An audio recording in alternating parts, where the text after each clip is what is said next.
Food. I love food.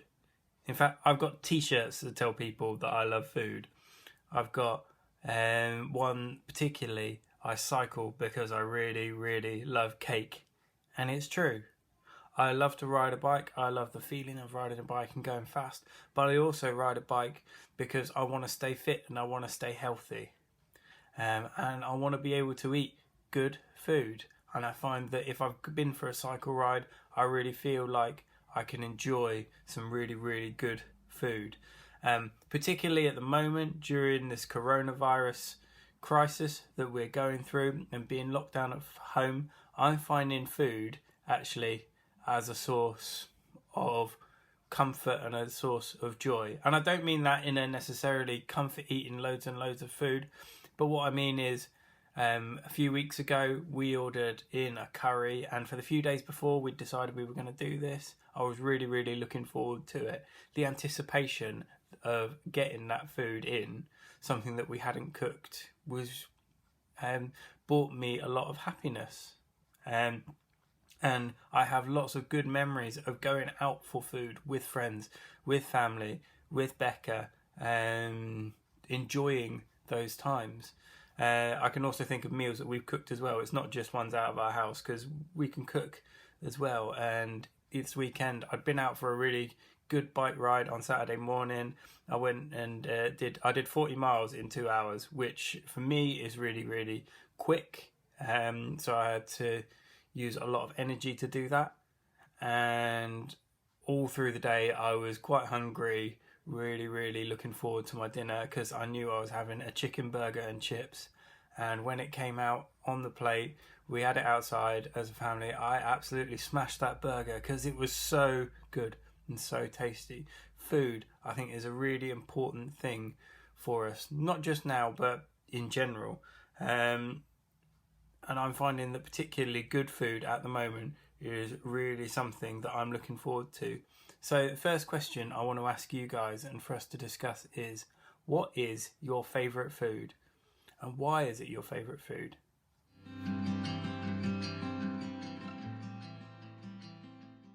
Let me read to you the psalm that I've been asked to look at today by Paul, from Psalm 23 in verse 5, and it says, "You treat me to a feast while my enemies watch. You honour me as your guest, and you fill my cup until it overflows."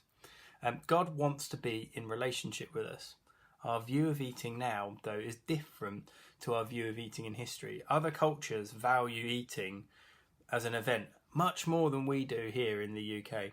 We often see it more as a means to an end. Food, eating together, builds relationships as it creates memories. For example, Alpha. I know a lot of you have done Alpha in one way or another. Alpha, originally, they used food to help create the correct atmosphere for their courses. They love sharing a meal together before the Alpha course happens. It makes people feel more comfortable with those that are around them. They have an opportunity to have a little conversation and get to know those people. Jesus knew that food was important too, eating with his disciples often. There's lots of stories in the Bible, lots of stories of Jesus that talk about him eating food at feasts, at weddings, making lots of food, a little bit of food go a long, long way, feeding the 5,000, feeding the 4,000, feeding lots and lots of people. And that's because Jesus knew that those people needed food and that he needed food as well. Food and meals are an important part of building memories and relationships. How many good times can you remember getting a cheeky Nando's with your mates, or a special meal out for your birthday? I remember a few years ago, after I finished uni and we'd been away for a couple of years, and I lived in a massive house with 10 people in my second year, and we all got together one day, a couple of years after uni, and my best memory of that day is we went to a Chinese restaurant, which we'd been to a few times during uni, not all together necessarily, but we just had such a laugh around some good food and eating together, and it's a memory that sticks out to me, even though this is now 7-8 years ago. God wants to build relationship with us because we're important. He anoints us with oil. We're special, and he wants to get to know us so that we can know him more. Think about it like this. Who from history or right now would you want to eat with?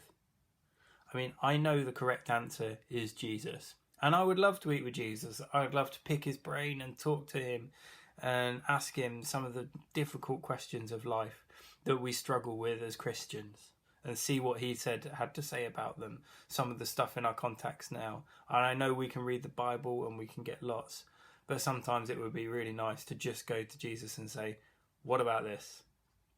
Is it okay? Say to Jesus, is Instagram okay? Is Facebook okay? Is TikTok okay? I'm sure he would have opinions on it. Don't know what he'd say. I'd love to eat with Jesus. But if I had to pick somebody else, and you had to pick somebody else, who would it be? I bet Paul would love to eat with George Lucas. And if you don't know who George Lucas is, then you'll have to ask Paul. I'd love to eat with Robert Downey Jr. He's the guy who played Iron Man in the Marvel films. And I think he did a fantastic job on those films. And he's just a really interesting person and got a really interesting background story as to how he got back into acting after a really dark period of his life. And I'd just love to know more about that. So who from history or from now would you love to have a meal with?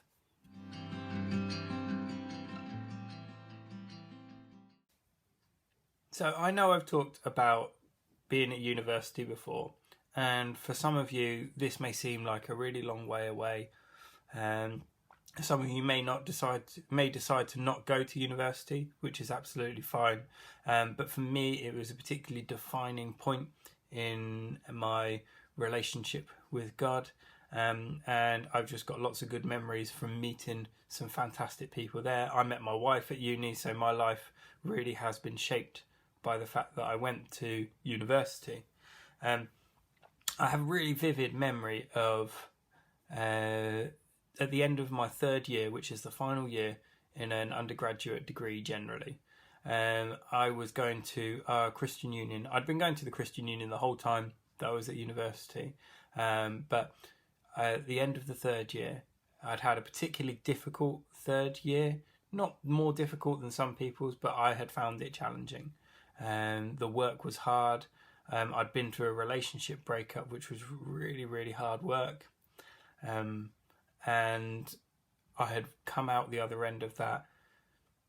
But now I didn't really know what I was supposed to be doing with my life. My university training was about to end, and I didn't have a job to go to particularly, and I didn't know what to do. So I remember we'd been in the CU session, the Christian Union session, and it was in a big hall and there was a nice space outside, and I decided to just go outside and chill for a few minutes.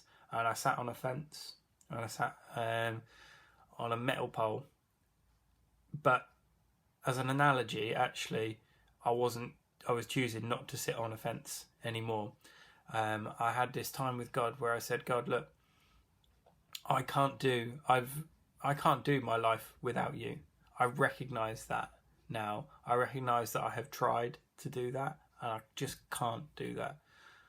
God, I can't do my life without you, and I don't want to sit on the fence anymore about this. So here is my life. I'll hand it to you. I can't do my life without you. And for me, that was a bit of a turning point in my life. It didn't mean that things got instantly better or things happened the next day miraculously, particularly. In fact, even over the next year, I stayed living in Chester for another year before moving to Sheffield, and I found that year difficult because I bounced between lots of different little jobs. Trying to make ends meet was really challenging. Trying to make the rent most months was really difficult because I found it difficult to get a real job. A job that paid really well, was really stable, wasn't 0 hours contract. But anyway, I made that choice there and then, and I stick and stand by that choice even now, even today. And it is a choice that I have to make regularly still, that I can't do my life without God. There is no way that I can do it without God. And sometimes that means making difficult choices. Sometimes that means making choices that I don't want to make. But I know that I can't do my life without God. And I think God invites us to eat with him, to be in relationship with him in this passage, in this psalm. And so the final question I want to leave us with tonight is, how can we accept God's invitation this week? God invites us to eat with him, to be in relationship with him. How can we intentionally, purposely be a part of that invitation this week?